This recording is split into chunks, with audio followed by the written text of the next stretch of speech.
절 말씀입니다. 사랑을 추구하며 신령한 것들을 사모하되 특별히 예언을 하려고 하라. 방언을 말하는 자는 사람에게 하지 아니하고 하나님께 하나니 이는 알아듣는 자가 없고 영으로 비밀을 말함이라. 그러나 예언하는 자는 사람에게 말하여 덕을 세우며 권면하며 위로하는 것이요 방언을 말하는 자는 자기의 덕을 세우고 예언하는 자는 교회의 덕을 세우나니 나는 너희가 다 방언 말하기를 원하나 특별히 예언하기를 원하노라.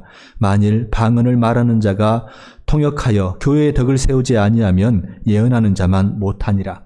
그런즉 형제들아 내가 너희에게 나아가서 방언으로 말하고 계시나 지식이나 예언이나 가르치는 것으로 말하지 아니하면 너희에게 무엇이 유익하리요. 혹 필이나 검은고와 같이 생명 없는 것이 소리를 낼 때에 그 음의 분별을 나타내지 아니하면 피 부는 것인지 검은고 타는 것인지 어찌 알게 되리요. 만일 나팔이 분명하지 못한 소리를 내면 누가 전투를 준비하리요. 이와 같이 너희도 혀로서 알아듣기 쉬운 말을 하지 아니하면 그 말하는 것을 어찌 알리요. 이는 허공에다 말하는 것이라. 이같이 세상에 소리의 종류가 많으나 뜻없는 소리는 없나니 그러므로 내가 그 소리의 뜻을 알지 못하면 내가 말하는 자에게 외국인이 되고 말하는 자도 내게 외국인이 되리니 그러므로 너희도 영적인 것을 사모하는 자인즉 교회의 덕을 세우기 위하여 그것이 풍성해지기를 구하라. 아멘. 12월 둘째 주일이 오늘입니다.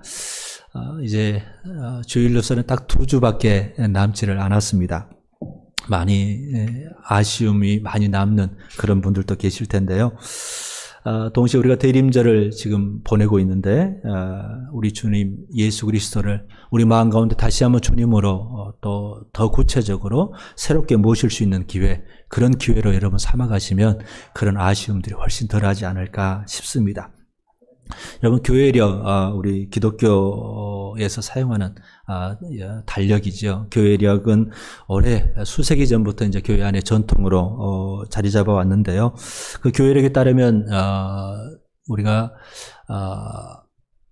예수 그리스도의 탄생으로 잡고 있는 성탄절 앞에 4주를 대림절이라고 해서 우리가 지키고 있습니다. 그런데 교회력은 여러분 참고로 우리 그리스도인이라면 우리가 상식적으로 좀 알고 계셔야 되는데 우리가 잘 아는 성탄절, 대림절부터 절기가 시작이 됩니다. 그래서 예수 그리스도께서 육신의 몸을 입고 이 땅에 오신 성탄절과 그 다음에 예수님의 생애 그리고 죽으심, 이제 우리 사순절 기간도 보내면서 그리고 또 고난주간도 보내지 않습니까? 그러면서 예수님 십자가의 죽으심 또 그리고 부활을 기념하면서 부활절, 그리고 성령 강림절까지 약 6개월, 그러니까 1월부터가 아니라 대림절부터 한 6개월의 기간을 우리가 교회 예수 그리스도의 생애에 맞춰서 그 절기를 보내고 있고요. 그 다음부터는 성령 강림절 이후부터는 성령의 인도하심 가운데서 우리가 예수 그리스도를 주님으로 모시고 살아가는 데 집중하는 또 힘써보는 그런 기간을 특별한 절기는 없지만 대림절 앞까지 약 6개월의 기간들을 보내게 되어 있습니다. 그게 이제 교회 절기, 교회력들인데요. 우리가 예수 그리스도의 오심을 기대한다 할 때 먼저는 예수 그리스도께서 인간의 몸, 우리 성육신이라고 말하는데 그 몸을 입고 오셨던 예수 그리스도께 집중하는 시간들입니다. 그러니까 다시 한번 예수님이 그 인간의 몸을 입고 오셨다는 것을 초림이라고 그러잖아요. 처음에 이제 오셨다는 것을 초림이라고 말을 하는데 왜 예수님께서 이 땅에 인간의 몸을 굳이 입고 오셨을까? 그래서 많은 사람들이 우리 육신의 삶들이 별것도 아닌 것처럼 하는데 우리 예수님께서 직접 그렇게 인간의 몸을 입고 오셨을 정도로 우리는 우리의 이 땅에서 삶은 육체를 입고 사는 삶도 중요하다는 것을 우리에게 말씀해 주시는 거죠. 그러면서 두 번째는 어떤 것이 집중해야 되냐면 말씀과 성례전을 통해서 우리 성찬식하고 세례하잖아요. 그것들을 통해서 우리 예수님께서 우리 가운데 와주시는 것으로 이해를 하고 있습니다. 그래서 우리가 성찬식을 못해서 많이 아쉬운데 어쨌든 또 선포된 말씀 또 말씀으로 오신 예수님이 선포되는 것, 그것을 우리가 또 설교라고도 하는데요. 그것들을 통해서 우리 예수님께 집중하는 그 시간이기도 하고, 마지막으로는 예수님께서 심판주로 오시는 예수님의 재림을 기다리면서 내가 거기에 주님의 신부로 합당하게 살고 있는 것을 돌아보는 그 시간이 대림절이라는 겁니다. 그 대림절 가운데서 오늘 이제 여러분 주보에 보시면 성서주일, 제가 지금까지는 그렇게 많이 강조를 안 했었는데, 이 성서주일은 오늘은 성서주일입니다. 12월 대림절 기간에 있는 주일인데 12월 둘째 주일을 항상 성서주일로 하는데요. 이 성서주일이라는 게 성경을 연구하고 보급하는데 좀 더 집중해 보자라는 그런 취지로 정해진 주일입니다. 제정된 주일인데, 그래서 예수님이 말씀이 육신이 되어서 오신 예수님, 죄송합니다. 예수님께 감사하면서 더불어서 더 많은 사람들이 이 예수님을 알도록, 생명의 말씀을 받아들일 수 있도록, 접할 수 있도록 또 이 성경을 보급하고 또 그 성경 보급을 위해서 기도하는 그 주간이 사실은 성서주일입니다. 그래서 오늘 우리가 성서주일을 맞이해서도 또 대림절, 말씀이 육신이 되어 오셨다는 그 예수님에 대해서도 좀 더 다시 한번 깊이 생각하면서 우리가 그렇다면 그 말씀들을 어떻게 대해야 될지에 대해서 말씀을 통해서 주님의 마음을 헤아려 봤으면 좋겠습니다. 자, 여러분 잘 아시는 것처럼 고린도전서 12장은 성령의 은사들에 대해서 각각 다양한 은사들에 대해서 이야기를 해주고 있고요. 그러면서 13장에서 그 모든 은사는 반드시 사랑에 기반해야 된다. 사랑에 지배되지 않는 은사는 아무 소용없다. 그리고 오히려 해로울 수도 있다는 말씀을 13장에서 해주시고, 오늘 14장 1절 여러분 같이 한번 읽어보실까요? 같이 14장 1절 봅니다. 그러면서 어찌 보면 다시 한번 반복으로 사랑을 추구하며 신령한 것들을 사모하되 특별히 예언을 하려고 하라 라고 말씀을 하고 있습니다. 오늘 이 13장을 정리하면서 신령한 것들은 은사들인데요. 신령한 것들을 사모하되 특별히 예언을 하려고 하라라고 말씀을 전해주고 있습니다. 그래서 고린도 교회는 여러분 방언하는 데 많이 익숙했고 선호했던 교회거든요. 그런데 그것보다 방언이 필요 없다는 말씀이 아니라 방언도 정말 귀한 은사인데 무엇보다 더 예언하기를 사모하라는 말씀을 하고 있습니다. 예언하는 것을 선호하고 추구해야 된다는 말씀을 하는 거죠. 여러분 이 말씀을 읽으면 여러분 어떠십니까? 왠지 우리하고는 거리가 먼 말씀처럼 여겨지지는 않습니까? 예언하면 특별히 선지자들에게 선지자들의 어떤 선지자들이 해야 되는 것, 그걸로 이제 인식하는 사람들이 많고, 또 특별히 예언의 은사를 아마 설교자들이 받고 옛날에 선지자나 이제 예언자라고 했던 그분들에게 주시는 은사가 아닐까요? 라고 이제 흔히들 생각합니다. 사실은 그게 맞기도 하고요. 그런데 이 예언의 은사가 뭘까? 성경에서는 뭐라고 할까? 또 원래 성경에서 이제 구약의 선지자를 나비라고 하는데 그 예언자라는 의미가 뭘까를 우리가 좀 이해해 볼 필요가 있습니다. 그래서 흔히 생각하는 것처럼 예언하면 미래에 일어날 일들을 미리 말하는 것, 이렇게 이제 예언을 하기도 합니다. 그런데 이게 하나님 말씀에 기초하지 않으면 소위 말해서 그 무당이나 또 사탄의 속임수일 때가 많습니다.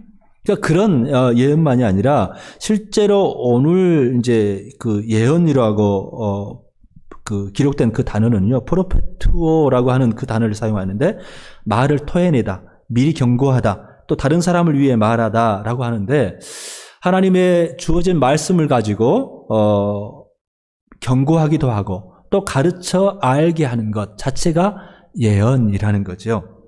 그러니까 예언의 의미가 좀 다른 거죠. 그래서 공동번역 성경은요, 어떻게 예언하는 자를 번역하고 있냐면 말씀을 받아 전하는 사람으로 번역을 하고 있습니다. 그럼 여러분 이 말씀을 받아 전하는 사람은 그 설교자들 당연히 그래야겠죠. 그럴까요? 그럼 일반 사람들은 어떻게 받아들여야 할까요? 오늘 이 말씀을 읽은 성도들은 어떻게 이 말씀을 받아야 할까요? 그러면 왜 고린도 교회를 향해서 오늘 특별히 예언을 하려고 하라라고 이렇게 말씀하시고 5절에서 나는 너희가 다 방언 말하기를 원하나 특별히 예언하기를 원하노라. 이 말씀은 뭘까요? 너희가 다시 한번 해보면 방언 말하는 것도 원한다. 좋다. 그런데 여기 말씀 보세요. 나는 너희가 다 특별히 예언하기를 원한다라고 말씀합니다. 너희가 다라고 하는 말씀에 선지자들, 설교자들도 포함되겠지요. 그런데 거기에 우리가 한계를 두면 안 된다는 말씀을 하고 있는 겁니다. 너희가 다 합니다. 우리 모두에게 하나님의 말씀을 전하는, 하나님의 말씀을 알고 깨닫고 전하는 그 어찌 보면 은사가 다 주어졌다는 거죠. 여러분, 우리가 이 예언에 대해서 그냥 미래의 일을 말하는 거, 그게 아니라 하나님께서 미래의 일을 말하는 것도 분명히 있습니다. 하나님께서 심판에 대해서 말씀하시잖아요. 그러면 하나님의 섭리가 이러기 때문에 만약에 이 섭리대로 우리가 살지 않고 죄를 짓고 하나님께 거역하면 반드시 하나님의 심판이 임한다. 그건 뻔한 일 아닙니까? 그렇지만 그게 예언이잖아요. 미래에 뻔하게 심판이 있을 것이다. 다 알 수 있는 일이잖아요. 그것도 예언의 말씀이라는 거죠. 그런데 오늘 이제 이 예언의 말씀에 대해서 이제 그 하나님의 말씀인데 우리가 주어진 하나님 말씀을 가지고 맡아서 또 전하는 것, 이게 이제 예언의 은사들인데 오늘 6절 말씀을 봐도요. 여러분 6절을 우리 같이 한번 읽어보실까요? 그런즉 형제들아 내가 너희에게 나아가서 방언으로 말하고 계시나 지식이나 예언이나 가르치는 것으로 말하지 아니하면 너희에게 무엇이 유익하리요? 예, 이렇게 말씀하는데요. 이것은 방언과 그 예언에 대해서 비교해서 설명해 주는 겁니다. 방언으로 말하고 여기서 다음에 계시나 지식이나 예언이나 가르치는 것으로 말하지 아니하면 이게 사실은 예언의 말씀인 겁니다. 그래서 우리가 계시, 하나님의 말씀이지요. 이 계시뿐만 아니라 지식입니다. 하나님을 아는 그 지식, 또 성경을 통해서 우리가 배우는 그 하나님과 세상과 나 자신, 인간에 대해서 아는 그런 모든 것을, 그리고 또 예언이나 부탁받은 말씀들이죠. 맡겨진 말씀들이죠. 그리고 가르치는 것, 이게 예언이라는 말씀을 오늘 바울 사도도 이어서 설명을 해주고 있는 겁니다. 그래서 이것들은 선지자들 또 말씀 사역자들의 어찌 보면 은사이기도 하지만 오늘 이 말씀은 하나님께서 성도라면, 하나님의 사람이라면 다 예언을 할 수 있는, 하나님의 말씀을 능히 말할 수 있는 사람이 되어야 한다는 말씀을 하고 있는 겁니다. 그래서 우리가 고린도서 14장을 말할 때는 이거는 특별한 은사자 남의 말이 아니라 그렇게 될 수 있기를 정말 사모해야 된다는 그런 간절함으로 우리에게 다가왔으면 좋을 것 같습니다. 이게 하나님의 뜻이라고 말씀을 하는 겁니다. 그럼 이게 진짜 가능할까요? 우리 모두가 정말 예언의 말씀, 예언의 은사를 받아가지고 누리고 또 나눌 수 있을까요? 오늘 이것을 조금 더 구체적으로 베드로 사도는 어떻게 이야기를 하냐면 우리가 잘 아는 말씀입니다. 만일 누가 말하려면 하나님의 말씀을 하는 것 같이 하고 누가 봉사하려면 하나님이 공급하시는 힘으로 하는 것 같이 하라라고 4장 11절에서 이야기를 하거든요. 누군가 말을 하려면 말을 하는 사람은 하나님의 말씀을 하는 것 같이, 그러면 하나님의 말씀으로, 하나님의 말씀의 방식으로, 그 태도로, 그 자세로 말을 하라는 말씀입니다. 이 하나님의 말씀을 어떻게 우리가 말할 수 있을까요? 하나님 말씀하는 것처럼 말할 수 있을까요? 예수님께서 그 방법을 가르쳐 주십니다. 여러분 누가복음 6장에 보면 선한 사람은 마음에 뭘 쌓는다고요? 선을 쌓는다고 말합니다. 악한 사람은 마음에 악을 쌓는다는 거죠. 그러면서 마음에 가득한 것을 입으로 말하느니라. 우리 마음에 무엇을 채우느냐에 따라서 그 마음에서 있는 것을, 가득 찬 것을 자연스럽게 내릴 수 있다는 거죠. 가득 차지 않으면 조금 있으면 나오지도 않겠지요. 억지로 끌어낸다면 모를까. 그런데 가득 찼으면 자연스럽게 입으로 나오게 된다는 거죠. 하나님 말씀으로 우리 마음을 채우면 누구나 다 하나님의 말씀을 말할 수 있다는 겁니다. 이건 말씀을 선포하는 자들뿐만 아니라 우리가 우리 마음 안에 무엇을 넣느냐, 만약에 원망을 넣는다, 불평을 넣는다 하면요, 자연스럽게 우리가 나오는 말은 불평이 나올 거고 원망이 나올 겁니다. 그리고 또 어떤 말이 나올까요? 공격적인 말, 상처를 주는 말, 거친 말들이 나올 수밖에 없겠죠. 맨날 욕을 듣는 사람이 자기도 모르게 욕이 따라서 해지는 것처럼 그런 겁니다. 그러면 우리가 뭘 넣어야 된다고요? 하나님의 말씀을 우리 안에 채우라고 말씀을 하는 거죠. 그러면서 우리 여러분 7절에서는 피리 검은고 이거 예를 들어서 설명을 해주는데 이거는 이제 평화시에 잔치할 때 이제 이런 일들을 하겠고 그러면서 8절에서는요. 만일 나팔이 분명하지 못한 소리를 내면 누가 전투를 준비하려 하면서 전쟁 상황에 대해서 또 언급을 해주고 있습니다.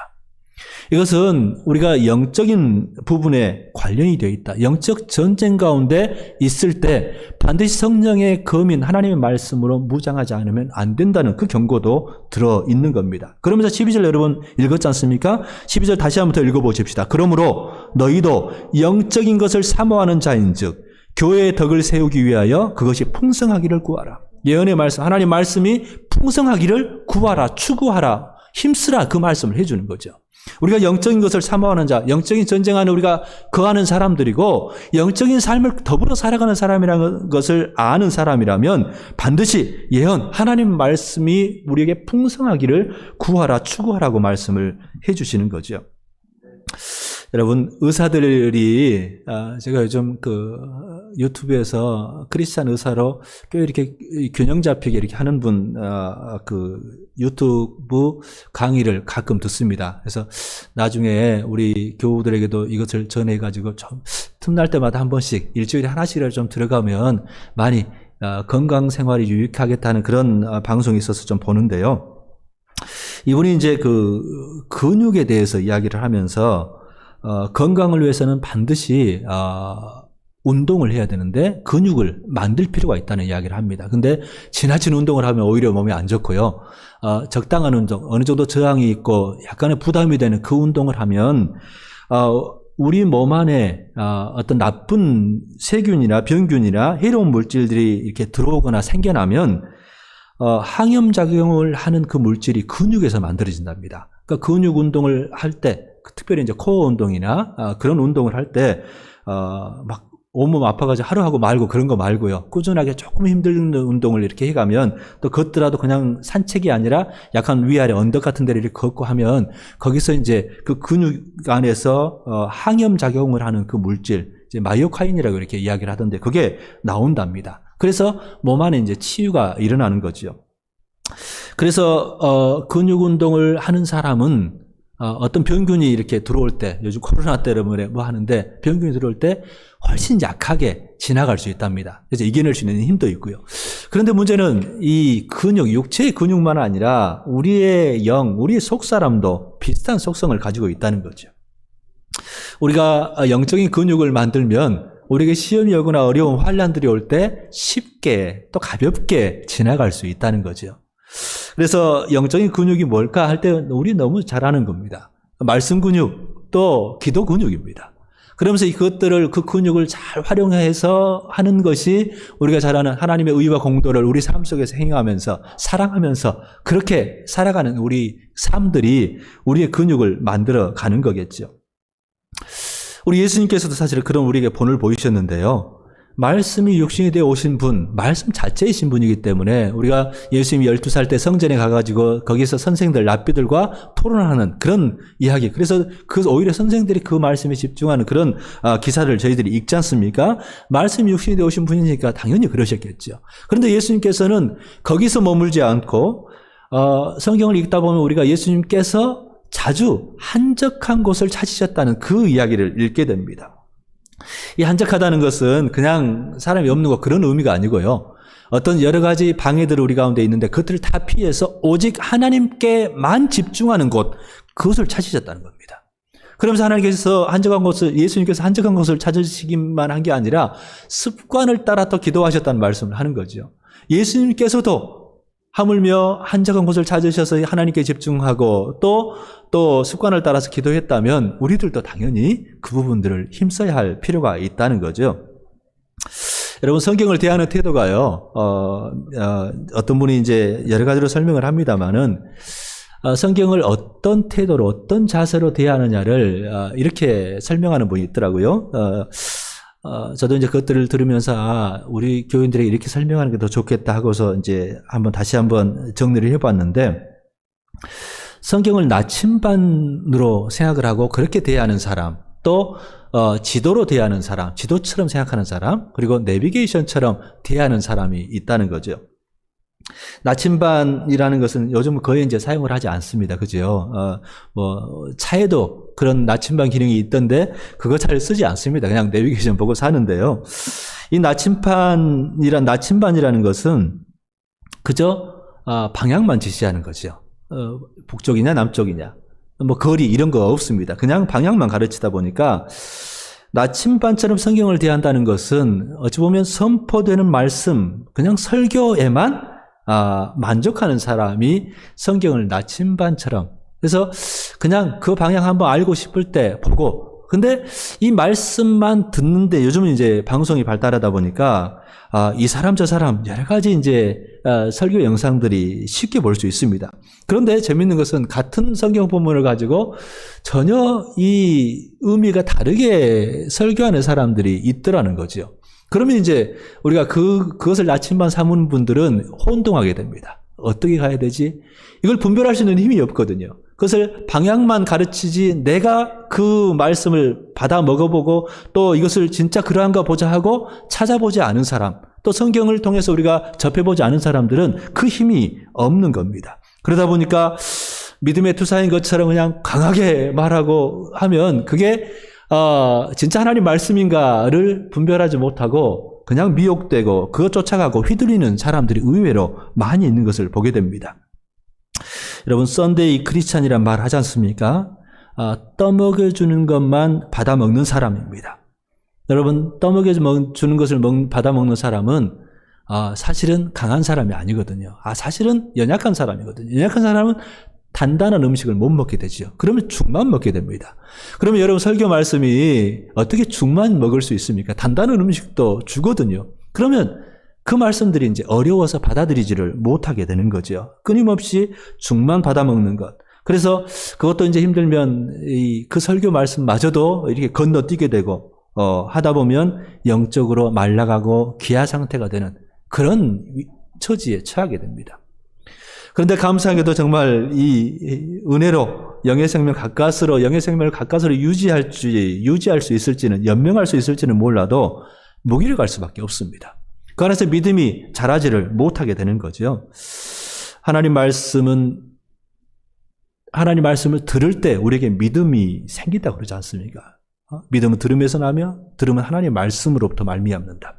하나님 말씀을 정말 들어야 되는데 이 듣는다는 귀로 듣는 것만은 아니거든요. 사실 우리가 본다 하는데 모든 것을 사실 귀로 듣고 눈으로 보고 하는 것들이 사실은 같이 통하는 거잖아요. 그래서 이 부분들에 대해서 하나님 말씀에 대해서 우리가 진짜 집중할 때 내가 먹어보고 내가 찾아보고 할 때 우리는 이 나침반에서 지도로 이렇게 넘어갈 수가 있습니다. 성경을 지도로 보는 사람은요, 방향, 나침반의 기능도 이렇게 표시가 되어 있잖아요. 북쪽이 어디냐고 지도에는 나와 있습니다. 거리도 나와 있죠. 그리고 지도를 보는 사람들은 어찌 보면 우리나라 전체를 품고 있는 전도를 보고, 그 다음에 내가 찾아가고자 하는 그 지역, 이렇게 또 찾아보고, 차츰차츰 찾아보지 않습니까? 근데 많은 사람들이 지도를 잘 못 보는 사람도 있고요. 그 지도는 또 생각보다 쉽지 않아가지고 업데이트도 늦습니다. 그래서 요즘 지도책 잘 팔리지도 않고 하는데, 어쨌든 이 지도책처럼이라도 보는 사람은, 내가 스스로 뭔가를 찾아보고, 스스로 먹고 그것을 소화시키려고 애쓰는 사람들입니다. 그래서 성경에 대해서 필요할 때, 내가 원할 때, 어떤 궁금증 생길 때는 듣는 것에만 만족하는 게 아니라 그 성경을 찾아보는 사람이지요. 그런데 필요할 때만 찾아보는 사람, 이 사람은 사실 지도처럼 성경을 대하는 사람입니다. 그래서 성경을 여러분 나름대로 보시는 분 있겠습니다만은 오늘 하루에 하나님께서 어떤 말씀 주실까 하고 찾아보지만 어쩌면 그게 단지 지도처럼 성경을 대하는 것일 수도 있습니다. 그러다 보니까 늘 하나님께서 우리에게 말씀하시는데 우리와 늘 동행하시는 하나님을 누리지는 못합니다. 필요할 때 내가 하나님께 반응하기 때문에, 내가 찾아가기 때문에. 근데 내비게이션을 여러분 잘 아시는 것처럼 늘 우리에게 말을 해줍니다. 내비게이션을 갖고 있으면 켜놓기만 하면 내가 어디에 있는지, GPS가 연결되어 있어가지고 내가 있는 위치에서부터 내가 가는 곳, 그게 이제 또 업데이트도 되면서 그 가는 곳까지 실시간으로 이렇게 안내해 주는 거죠. 정말 그 동행이 되는 겁니다. 진짜 인도함이 되는 거죠. 그러니까 성경에 대해서 우리가 어떻게 반응하느냐, 정말 틈 나는 대로 하나님 말씀을 가까이 하는 사람, 또 이 사실은 수시로 가까이 하는 사람보다 제가 잘 생각해 보니까 틈 나는 대로가 아니라 틈을 내서, 틈을 만들어서 하나님 말씀을 어떻게 하든지 그 집중하고 붙잡는 사람들이 어찌 보면 성경을 내비게이션처럼 이용하고 활용하는 사람들이라는 거죠. 우리는 어떻게 해야 될까요? 우리 교회가 내년부터는 3년 동안에 한 10번의 성경을 읽는 그런 훈련을 좀 해보려고 합니다. 그래서 이제 우리가 교회에 모이는 것도 많이 어려워져서 그것들을 좀 활용을 해보려고 하는데 3년 10번 성경을 읽는다. 3년에 10독을 한다니까 이제 막 우리가 겁도 나고 막 그럴 수는 있겠습니다만은 이거는 제가 생각을 해보니까 내가 성경을 지금까지 한 번도 안 읽어봤다 하는 사람은 진짜 작심하고 해보셔야 됩니다. 근데 성경을 내가 꽤 읽어봤다는 사람들은 꼭 이렇게 하지는 않으셔도 됩니다. 그런데 우리가 내비게이션처럼 하려면 우리 안에서 말씀이 진짜 나가게 하려면 우리가 말할 때 하나님 말씀으로 말하는 사람 또 우리가 말할 때 위로하고 격려하고 하나님 말씀으로 다른 사람을 세우기를 원하는 사람이라면 우리 가정 안에서든지 일터에서든지 우리 삶터에서든지 그렇게 살고 싶은 사람이라면 그 정도 갖고 만족해서는 안 된다는 거죠. 그러면 거기에 우리가 3년 10독이든지 5독이든지 3독이든지 이런 마음 자세를 결단을 할 필요가 있다는 거죠. 여러분 이것들을 대해서 여러분 한번 보십시오. 진짜 내가 성경을 모른다. 나는 성경에 대해서 잘 모르겠다는 사람은 많이 읽으셨어도 이 작업을 하셔야 됩니다. 우리가 하나님 말씀이라고 성경을 칭하면서 가까이 하지 않는다 하면 뭔가가 우리가 잘못되어 있는 거거든요. 여러분 우리의 하루의 일상을 한번 점검을 해보십시다. 여러분 일주일의 삶을 어떻게 살아가고 있습니까? 어떻게 시간들을 보내고 계십니까? 무엇을 하는데 시간을 가장 많이 쓰고 있습니까? 그 시간 활용이 정말 의미 있게 가치 있게 꼭 필요해서 그 시간들을 보내고 있습니까? 아니면 정말 여러분 틈이 날 때 어떻게 그 틈을 보내고 활용하고 계십니까? 많은 사람들이 많이 바쁘다라는 이야기를 합니다. 학생들은 공부하느라고 바쁘다 하는데 우리 고3 학생들도 한번 여러분의 생활들을 잘 보셨으면 좋겠습니다. 많은 사람들이 틈 나면 오히려 틈을 내서지요. 틈을 내서 게임하기도 하고 유튜브도 보고 또 이제 그런 컴퓨터 검색도 하고 이런데 사실은 많은 틈을 내서 사용을 합니다. 꼭 내가 필요한 거 그거 말고도 우리 여가들 틈들을 그렇게 사용을 하더라는 거죠. 또 우리 주부들도 일일 한 장 성경 이거보다는 일일 드라마 이거 하지 않습니까? 그렇게 하거든요. 그러니까 사실 우리가 진짜 시간이 없을까? 그 문제가 아니라 성경에 대해서 가치 부여가 약한 겁니다. 진짜 하나님 말씀에 대해서 최우선순위를 안 두는 거죠. 살아계신 하나님의 그 능력에 대해서 별로 신뢰를 하지 않고 있는 거죠. 우리가 그것을 바꿔야 됩니다. 우리가 진짜 하나님 말씀으로 알고 하나님 말씀을 무엇보다 소중히 여기는 그 마음으로 대해야 한다는 말씀입니다. 여러분 사람의 본분이 뭡니까? 전도서에서는 하나님을 경외하고 그의 명령들을 지킬지어다라고 말씀합니다. 명령을 알아야 지키지요. 하나님 말씀을 알아야 지킬 거 아닙니까? 그래서 하나님을 진짜 경외하는 것, 하나님 말씀을 듣고 알고 그 말씀을 지키고 삶으로 살아가는 것, 이게 사람의 본분이라고 말씀합니다. 근데 많은 사람들이 우리 아이들도 마찬가지입니다. 고3 학생들 많이 바쁘겠습니다만은 진짜 하나님 말씀이 여러분들을 살린다는 사실을 잊지 않으셔야 합니다. 좋은 대학 가고 또 좋은 직장 얻고 또 돈 많이 벌고 또 좋은 높은 위치에 올라가고 의미 있는 일이지요. 기독교인으로서 하나님 안에서 하는 것 중요합니다. 그러나 그것들이 하나님으로부터 멀어져서 하나님과 무관하게 하나님 나라 가치와 무관하다면 그것은 하나님 보시기에 아무 의미가 없는 게 돼버립니다. 하나님 손에 붙잡혀서 의와 공도를 행하며 하나님 나라를 사는 것, 그게 사람의 본분이라고 말씀합니다. 그것을 알려면, 그렇게 살려면 우리 하나님 말씀을 가까이, 하나님 말씀으로 우리가 듬뿍 채울 뿐만 아니라 그 말씀에 이렇게 빠져 살아가는 것이 필요하다는 거죠. 여러분, 예수님처럼 우리도 습관을 만들 필요가 있습니다. 한적한 곳을 찾을 필요가 있다는 거죠. 여러분, 집에서 잘 안 돼서 저도 집에서 공부하면 되는데 안 돼서 어렸을 때 이렇게 독서실 막 버스 타고도 찾아가서 공부하고 했던 기억이 납니다. 우리가 그 한적한 곳을 나름대로 찾아가셔야 합니다. 우리가 성경을 읽으면서 주님 정말 지혜를 주셔서 하나님 마음을 헤아릴 수 있도록 도와주십시오. 그리고 제가 시간을 내서 성경을 읽을 수 있는 시간을 저에게 주셔서 그것을 정말 소중히 여겨서 하나님 말씀을 가까이 할 수 있도록 도와주십시오 하고 성령의 도우심을 구하셔야 됩니다. 그러면서 여러분 한적한 곳 찾으시고요. 습관을 만들어 가야 합니다. 여러분 먼저 하루 적어도 20-30분 시간을 확보하려고 결단을 한번 해보십시오. 어떤 사람들이 그 성경에서 예수님께서도 이제 그 맹세 서원하지 말라, 도무지 서원하지 말라는 말씀을 하니까 절대 각오, 이런 서원 이런 것들을 하면 안 된다고 생각하는 사람들이 있는데 그거는 우리가 구약에서도 예수님 구약의 완성을 율법의 완성자시잖아요. 그러니까 구약에서는 이 서원 제사도 있고 그 서원에 대해서 많이 이야기를 하거든요. 그러면 그게 무의미한 거죠? 아니지요. 우리가 해도 되고 안 해도 되고 그냥 말로만 하고 하는 그런 그따위 서원을 하지 말라는 겁니다. 진짜 하나님께서 우리에게 약속하셨던 말씀 지키시든가요 안 지키시든가요? 하나님은 반드시 지키시거든요. 근데 우리가 하나님을 믿는다고 하면서 말로만 이렇게 해놓고 하는 그런 가벼운 서원 하지 말라는 거지, 하나님 앞에서 다짐하고 각오하고 도우심을 구하는 것은 필요하거든요. 그래서 하루에 여러분 잠자기 전에든지 그 틈을 내셔야 됩니다.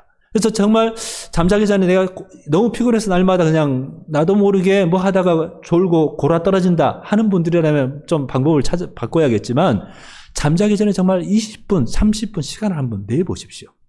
내보십시다. 그리고 우리 학생들은 적어도 틈 날 때마다 이렇게 휴대폰 뭐 이거 좋아하지 말고요. 진짜 하나님 말씀이 우리를 살린다니까요. 그 말씀을 틈 날 때라도 내가 한 장씩 읽어야지. 한 장씩만이라도 읽어야지. 밥 먹고 나서 책상에 앉기 전에 한 장씩만이라도 읽을 각오를 하십시오. 사실 여러분 뭐 쉰다고 하면서 많은 시간들 사실 보내잖아요. 그거 한번 잘 점검해 보시고 그 가운데 전부를 다 바꾸라고는 아니지만 우리가 습관을 만들 때 한 100일 걸린다 그러거든요. 그동안에 여러분 일부분을 정말 하나님 말씀을 내가 들어야지. 이 생명의 말씀을 내가 들어야지. 내 영이 살고 또 내 삶을 하나님 나라의 가치를 가지고 살 수 있도록 사람이 본분할 수 있도록 하기 위한 하나님 말씀을 들어야지는 마음으로 여러분 그 시간들을 확보해 가셨으면 좋겠습니다. 이거 진짜 우리가 각오한다는 것은요.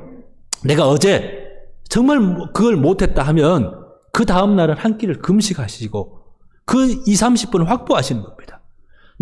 내가 육으로만 사는 게 아니라 진짜 하나님 우리 영으로 사는 그런 존재인데 어제 못했으면 그 20분 30분 한 끼 굶고라도 영의 양식을 내가 취해보겠다는 그런 각오를 우리가 할 필요가 있다는 말씀입니다. 그것도 사실 어려울 수 있습니다. 그래서 한 가지 더는 한적한 곳을 찾으십시오. 저는 이 말씀을 하면서 우리 도서관에 우리 교인들이 많이 왔으면 좋겠다 하는데 그냥 책 읽는 것도 정말 좋습니다. 뭐 어린이 책이든 뭐든 나이 든 분이라고 해서 어린이 책 안 읽으면 안 된다 그거 없거든요. 근데 그것보다 더 토요일이든 주일이든 한적한 곳이라고 생각을 하시고 그 안에서 내가 이번 한 주간의 말씀을 생각보다 못 봤다 하면 거기서 2-3시간이라도 서너 시간 집중해서 토요일 오후든지 아니면 주일 오후라도 그 시간 아니면 주일 전에 그래서 저희 도서관을 이제 좀 더 일찍 또 문도 열어놓고 또 따뜻하게 해놓고 그렇게 할 생각을 해보는데요. 그 시간들을 조용하게 그 안에서 한적한 곳 또 습관을 만드는 기회로 우리가 삼아가시면 좋겠습니다. 여러분 우리 하나님의 인도하심을 경험을 했지 않습니까? 이번에도 우리 사모님이랑 둘이 도서관에 앉아서 그런 이야기를 잠깐 했습니다마는 여러분 우리끼리 그 이야기 많이 하잖아요. 코로나19로 요즘 복잡한 참 어려운 시기인데 만약에 올해 우리가 리모델링 했으면 못했을 거다 이런 이야기도 많이 했는데요. 그것뿐만 아니라 올해 사실은 코로나가 있어가지고 우리 도서관에는 많은 유익이 있습니다. 사실 도서관에 지금 저산화 작업이 많이 필요한데 그 작업을 사실은 지금 해내고 있는 게 코로나 때문에 할 수 있습니다. 제가 이제 오는 봉사자들이 지금 온다 그랬지 않습니까? 저희가 한 지금 6주째 이번에 이제 하게 되거든요. 그런데 그 봉사자의 면면을 보면 화성에서 옵니다. 용인에서 오거든요. 또 분당에서 오는 사람들. 근데 이 상대원과 성남동에서 한 사람씩 왔습니다.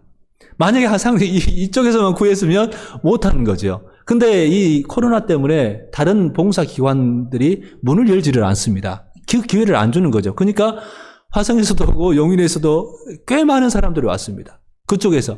만약에 이 코로나가 없었으면 두 사람 갖고 우리가 작업을 어떻게 했겠습니까? 그래서 어찌 보면 참 감사할 일인 거거든요. 그렇게 또 선용하시고 또 우리에게 또 이렇게 인도해 주시는구나 하는 생각들을 해보게 되는데, 만약에 그랬다면, 그걸 우리가 받아들인다면 활용하시라는 겁니다. 예배당도 좋습니다. 도서관만이 아니라 우리 예배당 주일에 한 번 모이고 늘 텅텅 비어 있잖아요. 그래서 언제든지 난방 틀으셔도 좋습니다. 근데 중요한 것은 이 안에서 진짜 한적한 곳을 삼으시라는 거죠. 집에서 잘하시면 하셔도 좋습니다. 안 된다면 주말에 또 주일에 그 시간들을 정말 내가 보내야지 하고 결단하시면서 보냈으면 좋겠다는 그 말씀을 드리는 겁니다. 여러분, 한 가지 더는요. 여러분, 이것들을 제가 이제 3년 10독 프로그램을 하면서 가족끼리 한 주간 동안에 이렇게 금요일 저녁 같은 경우 한번 점검해 주시면서, 안 했으면 금요일 저녁에 그 읽는 시간으로 같이 가져보는 거죠. 뭐 따로 이렇게 통독도 할 수 있게 같이 읽을 수도 있겠습니다만은 같이 점검하는 시간들, 그리고 기관별로 여전도에서 또 남성교회에서 금요일 정도 되면 우리 격려하는 거죠. 우리 한번 해보십시다 하고 카톡으로 이렇게 서로 격려해가는, 점검해보고 격려해가는 그 시간들을 가졌으면 좋을 것 같습니다. 그러면서 제가 시편 1편 2절을 보면서요, 다시 한번 제가 또 깨달았는데, 여러분, 오직 여호와의 율법을 즐거워하여 그의 율법을 주야로 묵상하는 자로다. 이 복 있는 사람에 대해서 그렇게 이야기를 하거든요. 주야로, 밤낮으로 그의 말씀을, 하나님 말씀을 묵상하는 자, 하나님 말씀을 묵상하는 자가 복 있는 사람이라 말하는데, 여러분의 성경에서도 그 밑에 그 묵상에 대해서 이렇게 작은 일자가 써여 있거든요. 그래서 그 일자 밑에 보면 그 작은 소리로 읊조리다라고 써 있습니다. 묵상을. 그러니까 지난번에 제가 말씀드렸습니다만은 우리 과거에 유대인들이나 성경을 읽을 때는 반드시 소리를 내서 읊조리면서 읽었습니다. 그래서 이 묵상을 깊이 생각하는 것도 있지만 소리를 내서 조용조용하게 낮은 목소리로 이렇게 읊조리는 것, 말하면서 소리를 내서 읽는 것, 그것을 추천하고 있다는 거죠. 그러면 이제 우리가 졸리기도 덜하고요. 근데 우리가 그걸 멈춰버리면 어느 순간에 더 졸기가 쉽습니다. 말씀드린 것처럼 그렇게 소리를 내서 조용히 하면, 우리가 서당에서도 예전에 글 읽는 소리가 참 듣기 좋다 그러지 않습니까? 도서관 안에서, 예배당 안에서 그런 소리가 계속해서 퍼진다면, 또 읽으면서, 또 눈으로 보면서, 들으면서 동시에 이게 이루어지잖아요. 그래서 우리 스스로에게도 많은 유익이 된다는 거죠. 그래서 여러분, 여러 가지 방법을 통해서 우리가 하나님 말씀 우리 안에 가득 채우는 그런 습관도 만들고, 또 그것을 위해서 한적한 곳을 찾는 그런 노력들이 필요하다는 거죠. 여러분, 한 성경만 인용을 한다면요, 신명기 10장에서 이런 말씀을 합니다. 내가 오늘 네 행복을 위하여 네게 명하는 여호와의 명령과 규례를 지킬 것이 아니냐. 하나님 말씀이 왜 주어졌다고요? 우리가 행복하게 하도록. 그렇게 말씀이 주어졌다고 신명기는 말씀한다는 거죠. 우리 하나님 말씀 여러분 경험해 보십시오. 우리 심령 골수를 찔러 쪼개기까지 할 정도가 아니라 우리를 살게 하고 우리를 행복하게 하는 것이 하나님 말씀이라는 거죠. 여러분, 다 같이 한번 다짐을 한번 해보십시다. 그래서 내가 하나님 말씀에 흠뻑 한번 빠져봐야겠다, 흠뻑 젖어봐야겠다, 이런 결단을 한번 해보시면서 그 풍성한 하나님 말씀 가운데서 우리 삶이 하나님 뜻을 이루어가고, 알고 이루어가고, 그 안에서 말씀이 성육신하시는 그 역사를 우리 일상생활에서, 우리 삶에서, 우리 인생에서 더 풍성히 누려가는 우리 모두가 되었으면 정말 좋겠습니다. 우리 같이 기도 한번 하십시다. 아버지, 하나님 감사합니다. 오늘 우리에게 하나님 말씀은 우리를 행복하게, 정말 우리 주님 모시고 하나님 나라를 살아갈 수 있도록 우리에게 주셨다고 말씀을 합니다. 우리 예수님처럼 다시 한번 우리가 예언을 말하는 자 되기를 원한다는 주님의 마음을 헤아려서 우리 하나님 말씀의 사람으로 정말 세워져 가고, 또 말씀 근육으로 정말 건강해져 가는, 강건해져 가는 하나님의 사람들로 설 수 있도록 다시 한번 오늘 이 말씀을 듣고 또 새해에 대해서 준비하면서 정말 하나님 말씀 속에 빠져들어가기를 결단해보고 계획하는 하나님의 사람들 되게 하여 주옵소서. 예수님의 이름으로 기도하옵나이다. 아멘.